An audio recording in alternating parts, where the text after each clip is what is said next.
কাবুল শহর। এটা অনেক পুরনো দিনের কথা। আফগানিস্তানের কাবুল শহরে দুজন গরিব মানুষ থাকত। তাদের দারিদ্র্য এতটাই বেশি ছিল যে তাদের গায়ে ছিল ছেঁড়া আর ময়লা কাপড়। তারা প্রতিদিন কাবুল শহরের অলিতে গলিতে ঘুরে বেড়াত এই আশায় যে কেউ একজন তাদের একটু খাবার দেবে। তো তারা হতাশ হয়ে একজন অপরজনকে বলছিল, এই শহরে আমাদের জন্য আর কিছুই নেই, মনে হয় আমাদের ভাগ্যের সব দরজা বন্ধ হয়ে গেছে। তো অপরজন বলল, তাহলে চলো গজনি যাই। সুলতান মাহমুদ গজনবী নাকি খুব ন্যায়পরায়ণ এবং দয়ালু, তার কাছে সাহায্য চাইব। তো যেই ভাবনা সেই কাজ। পরদিন ভোরে তারা গজনির উদ্দেশ্যে রওনা দিল। যাওয়ার পথে তাদের দেখা হলো এক সাদা পোশাকের শান্ত স্বভাব লোকের সঙ্গে, যিনি দেখতে খুব গরিব হলেও মুখ ছিল তার দীপ্তিমান। তো ওই লোক তাদের জিজ্ঞেস করলো, ভাই তোমরা কোথায় যাচ্ছ? আমরা গজনিতে যাচ্ছি সুলতানের কাছে দয়া প্রার্থনা করতে। তাহলে আমিও যাব তোমাদের সাথে, কিন্তু আমি সুলতানের কাছে কিছুই চাইব না, আমার চাওয়া পাওয়া একমাত্র আল্লাহ তাআলার কাছে। তখন তিনজন একসাথে হাঁটা শুরু করলো এবং একটা সময় তারা গজনিতে পৌঁছানোর পর তারা এক পুরনো খণ্ড ঘরে রাত কাটালো। সেই রাতে সুলতান মাহমুদ ছদ্মবেশে শহর পরিদর্শনে বের হন। সুলতান যখন তাদেরকে দেখতে পান তখন জিজ্ঞেস করলেন, তোমরা কারা? এখানে কি করছো? আমরা গরিব, ভাগ্য পরিবর্তনের আশায় এখানে এসেছি। তখন সুলতান বলল, তোমাদের কি চাই? গরিব লোকদের মধ্যে প্রথম জন উত্তর দিল, আমি চাই 10,000 দিনার, যাতে করে আমি ব্যবসা শুরু করতে পারি। তাদের মধ্যে দ্বিতীয় জন বলল, আমার আগের স্ত্রী মারা গিয়েছে, সে দেখতে ছিল অপূর্ব সুন্দরী, আমি চাই তার মতো সুন্দরী দেখতে একজন স্ত্রী, যাতে আমার ভাগ্য ফিরে আসে। অতঃপর আগন্তুক বলল, আমি কিছুই চাই না আপনার কাছে, আমার যা চাওয়া পাওয়া সব তা আমার আল্লাহ তাআলার কাছে।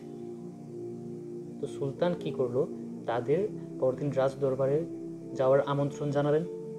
তো সুলতানের কথা মতো তারা পরদিন রাজ দরবারে গেল। তখন তাদেরকে দেখে সুলতান খুশি হলো। তখন তিনি তাদেরকে বললেন যে তোমাদের কি চাওয়ার আছে তা আমার কাছে বল। তো প্রথম এবং দ্বিতীয় জন তারা সহসাই তাদের ইচ্ছের কথা আগের দিনের মতো জানালো, কিন্তু তৃতীয় জন সে রাজাকে বলল, যদি আপনি সত্যিই দয়াবান হন তাহলে আমার জন্য দোয়া করুন যেন আল্লাহ তাআলা আমার সব কাজে সন্তুষ্ট হন। তখন তিনজনকে একে একে তাদের চাওয়া দিয়ে বিদায় করা হলো, কিন্তু সুলতান আগন্তুক তিনজনের মধ্যে তৃতীয় জনের কথায় ক্ষুব্ধ হয়ে আদেশ দিলেন, যার কিছুই নেই তার শিরচ্ছেদ করে আনো। এই কথা কিন্তু সেই তিনজন লোক জানতো না। তারা চলে যাওয়ার পর সুলতান এই আদেশ দিয়েছিলেন। তখন তারা বেরিয়ে হাঁটতে লাগলো।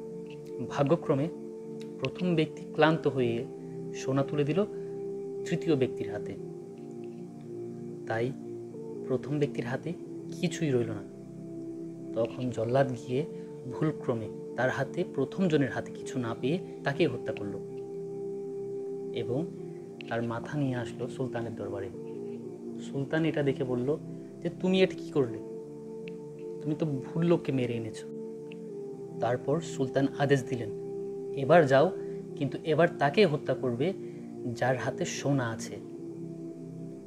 তো যথারীতি সুলতানের আদেশ অনুযায়ী জল্লাদ গেল যার হাতে সোনা আছে তাকে হত্যা করার জন্য। কিন্তু যখন প্রথম লোককে জল্লাদ হত্যা করে তখন দ্বিতীয় ব্যক্তি তার সকল সোনা নিজে নিয়ে নেয়, কিন্তু এতে তৃতীয় ব্যক্তিটি বিন্দুমাত্র ভ্রুক্ষেপ করেনি এবং তিনি সব সোনা তাকে দিয়ে দিলেন। আর জল্লাদ যখনই তাদের কাছে আবার আসলো তখন দেখলো যে সোনা আছে দ্বিতীয় ব্যক্তির হাতে, তাই এবার সে দ্বিতীয় ব্যক্তিকে হত্যা করলো এবং তার মাথা নিয়ে গেল সুলতানের কাছে। সুলতান যখন এ কথা শুনলেন তখন তিনি আঁতকে উঠলেন। তিনি তখন অনুশোচনায় পড়লেন এবং বলতে লাগলেন, আমি ভুল করেছি। এই লোকটি তো সৎ চরিত্রের এবং তিনি তার সব কিছু আল্লাহর হাতে ছেড়ে দিয়েছিল। তখন সুলতানের চোখে জল। তিনি ভেবে চিন্তায় পাথর হয়ে গিয়েছেন।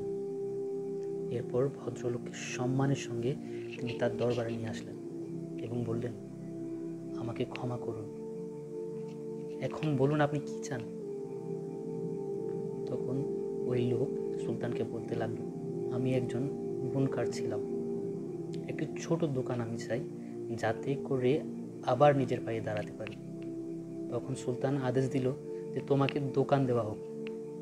যথারীতি তার আদেশ মেনে ওই লোককে একটি ছোট্ট দোকান খুলে দেওয়া হলো এবং সেখানে সে কাপড় বুনে আবার পরিশ্রম করে সফল হয়। ওই লোকটি সবসময় আল্লাহ তাআলার কথা স্মরণ করত এবং দরিদ্রদের সাহায্য করত। আর এই গল্প থেকে আমরা শিক্ষা পাই যে লোভ মানুষের সর্বনাশ ডেকে আনে, কিন্তু বিশ্বাস, ধৈর্য এবং আল্লাহ তাআলার প্রতি আস্থা সত্যিকারের শান্তি ও সফলতা এনে দেয়। আল্লাহ তাআলা আমাদের সবাইকে ধৈর্য ধারণ করার তৌফিক দান করুন এবং সব সময় সর্বদা তার প্রতি বিশ্বাস রেখে চলার তৌফিক দান করুন। আমিন।